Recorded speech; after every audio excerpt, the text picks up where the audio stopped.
Praise the Lord. இன்றைக்கான வசனம், அதற்கு அவர்கள், இங்கே எங்களிடத்தில் 5 அப்பமும் 2 மீன்களுமே அல்லாமல் வேறொன்றும் இல்லை என்றார்கள்.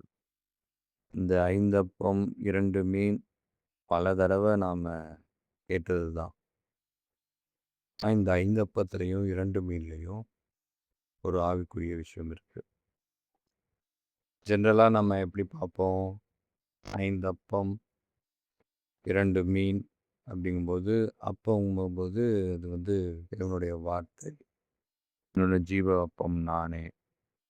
ஏசப்பாவ அந்த அப்பம் உருவகப்படுத்துகிறதா இருக்கும்.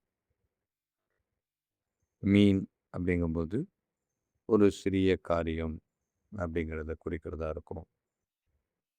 இப்படி பல விஷயங்கள நாம கேட்டிருப்போம். ஆனா, இந்த 5 அப்பம், அதுவும் பர்ட்டிகுலரா இந்த இடத்துல 5 அப்பம், 2 மீன் அப்படிங்கிறது எத குறிக்குது? எத ஆண்டவர் இங்க சொல்ல வராரு? அப்படின்னு பார்க்கும்போது, இந்த 5 அப்பம்ங்கிறது பழைய ஏற்பாட்டின் 5 ஆகமங்களை குறிக்கிறதா இருக்கிறது. ஆதியாகமத்திலிருந்து உபாகமம் வரைக்கும் உள்ள 5 ஆகமங்களை குறிக்கிறதா இருக்கு. ஏன் இது பர்ட்டிகுலரா 5 ஆகமங்களை குறிக்கிறதா இருக்குன்னா, நியாயப்பிரமாணத்துல இதுதான் அதிக முக்கியத்துவம் வகிக்கிறது. வேதபாரகர்கள், பரிசேயர்கள், பெருக்க நியாய சாஸ்திரிகள் எல்லாருமே கற்று தேர்ந்தெடுத்தது இதுல தான். அதேபோல 2 மீன்கள் அப்படிங்கும்போது, சிறு காரியம் 2 நம்ம வசனத்துல வாசிச்சிருப்போம். எங்க 2 பேராவது 3 பேராவது நாம் கூடுதா நடுவில் நான் வாசமாய் இருப்பேன். இப்ப 2 பேர் இல்ல 3 பேர் கூடுகிற இடத்துல கர்த்தர் வாசமா இருக்கிறார்ன்றதும் இருக்கு. 2 சாட்சிகள் இருந்தா அது ஏற்றுக்கொள்ளப்படும்னும் வசனத்துல இருக்கு. அடுத்தபடியா அந்த 2ன்றது உறுதிப்படுத்தப்பட்ட சாட்சியா இருக்கிறது. ஏன்னா வசனத்துல அப்படிதான் இருக்கும். சாட்சிய வந்து நீங்க நிரூபணம் பண்ணணும்னா 2, 3 பேர அழைச்சிட்டு போங்கப்பா. அழைச்சிட்டு போயிட்டு என்ன பண்ணுங்க, அந்த சாட்சிய உறுதிப்படுத்துங்க. அப்ப இந்த சாட்சி உறுதிப்படுத்தப்படுகிறதா இருக்கிறது. அடுத்து இந்த 2 அப்படிங்கிறது புதிய ஏற்பாடையும், பழைய ஏற்பாடையும் குறிப்பிடுகிறதா இருக்கிறது.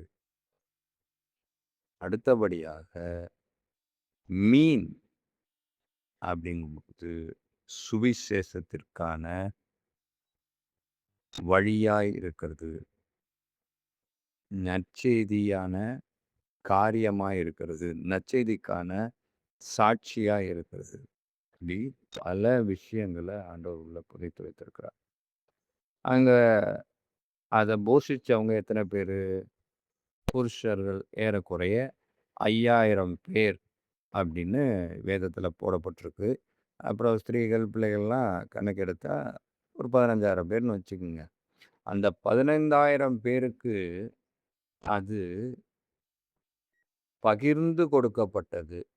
அதுவும் எப்படின்னா, வரிசைப்படுத்தி ஒழுங்கு நடவடிக்கைகள்ல சரியானபடி கைக்கொண்டு, ஒழுங்காக அமர்ந்து அந்த அப்பத்தையும், அந்த மீனையும் அங்க புசித்தார்கள். அது மட்டும் இல்ல, அந்த அப்பமும், அந்த மீனையும் புசிக்கிறாங்க. 5 ஆகமத்தையும் பழைய ஏற்பாடு அதாவது வெறும் 5 ஆகமத்த மட்டும் வச்சுட்டு நீங்க வந்து என்ன பண்ண முடியாது? ஒன்றுமே பண்ண முடியாது. அந்த 5 ஆகமத்த வைத்துக்கொண்டு நீங்க வந்து பரலோகத்துக்கு போக முடியாது. அப்படிங்கிறதுனால தான் ஆண்டவர் புதிய ஏற்பாடையும், பழைய ஏற்பாடையும் கொடுத்தார். சில பேர் சொல்லுவாங்க, புதிய ஏற்பாட மட்டும் படித்தா போதும் அப்படின்னு. அது மிகப்பெரிய தவறு. பழைய ஏற்பாடு, புதிய ஏற்பாடு இது 2மே வேணும். 2லயுமே ஏசப்பா இருக்கிறார்.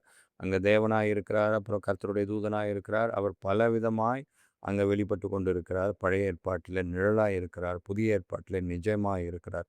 அதனால 2மே தேவை. அதனால தான் ஆண்டவர் அந்த 5 ஆகமத்தோட விடல. 5 அப்பத்தோட விடல. 2 மீனையும் அங்க மென்ஷன் பண்றாரு. 2மே தேவ. அது ஆனா அப்படியே விடல. அந்த 5 அப்பம் 2 மீன் அப்படின்னு சொல்லிட்டு, அதோட விடாம, அவர் என்ன செய்றார் அப்படின்னா, அத தேவ சித்தத்துக்கு ஒப்பு கொடுக்கிறார். இவ்வளோ ஜனங்கள் வந்திருக்கிறாங்க. இவங்கள உமது கரத்துல நான் ஒப்பு கொடுக்கிறேன்ப்பா அப்படின்னு சொல்லி, ஆண்டவர் அந்த 5 அப்பத்தையும் 2 மீனையும் எடுத்து, தேவனுக்கு நேராக காண்பித்து ஸ்தோத்தரிச்சு, அதுக்கப்புறம் குடுப்பார். அது என்ன பண்ணும்? பெருகும். வழுகி பெருகும். மீதம் 12 குடைகள எடுத்து வைப்பாங்க. அப்போ இந்த 12 கூடை அப்படிங்கிறது 12 அப்போஸ்தலர்கள்னு சொல்லுவாங்க. இதெல்லாம் நம்ம கேள்விப்பட்டிருப்போம். ஆனா 12 கூடைங்கிறது என்ன தெரியுமா? இஸ்ரவேலர்களுடைய 12 கோத்திரங்கள். ஏன்னா அங்க இருக்கிறது கொஞ்சம் பேர் தானே. இப்ப 12 கோத்திரத்திற்கும் இது போக வேண்டும். இந்த அப்பமும், மீனும் போகணும். இந்த 5 ஆகமமும், புதிய ஏற்பாடும், பழைய ஏற்பாடும். சிம்பிளா சொல்லணும்னா, பழைய ஏற்பாடும், புதிய ஏற்பாடும் ஒட்டுமொத்த ஆண்டவருடைய வார்த்தையும் என்ன பண்ணணும்?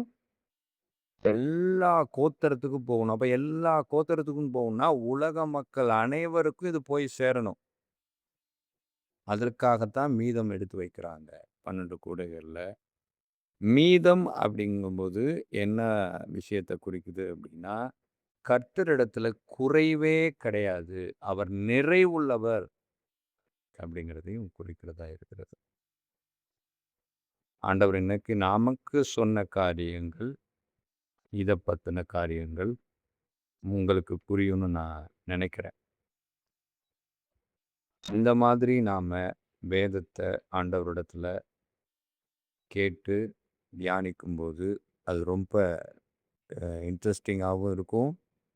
அதனுடைய ஆழத்த நாம் இன்னும் அதிகமாய் அறிந்து கொள்ள முடியும். இன்னும் அதிகமாய் ஆண்டவரிடத்திலே நெருங்க முடியும். காதுள்ளவர்கள் கேட்க கடவர்கள். ஆமென்.